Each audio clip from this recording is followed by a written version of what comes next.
మార్కెట్‌తో ఎప్పుడు ఫ్రెండ్‌షిప్ చేయాలి. ఎందుకు అంటే, ఇప్పుడు మీ వైఫ్ కానీ, హస్బెండ్ గానీ, పిల్లలు గానీ, ఫ్రెండ్స్ కానీ, వాళ్ళు ఏదన్నా సిట్యుయేషన్ వచ్చినప్పుడు మీకు బాగా అర్థమైపోతారు. కోపంగా ఉన్నారా? ఆనందంగా ఉన్నారా? ఇరిటేటింగ్‌గా ఉన్నారా? హ్యాపీగా ఉన్నారా? Whatever right?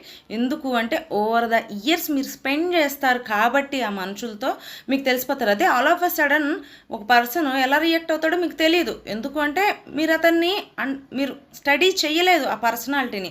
సో, అలానే మార్కెట్స్ కూడా మీరు ఓవర్ ద ఇయర్స్ అనేది స్పెండ్ చేస్తేనే మార్కెట్ బిహేవియర్, స్ట్రక్చర్ అనేది తెలుస్తది. సో, మార్కెట్‌తో ఎప్పుడు ఫ్రెండ్‌షిప్ చేయాలి. ట్రెండ్‌తో. సో, ట్రెండ్‌కి ఎగనెస్ట్‌గా వెళ్ళారు అంటే మీకు దాని నేచర్‌ని, పర్సనాలిటీని మీరు స్టడీ చేయలేదన్నట్టే.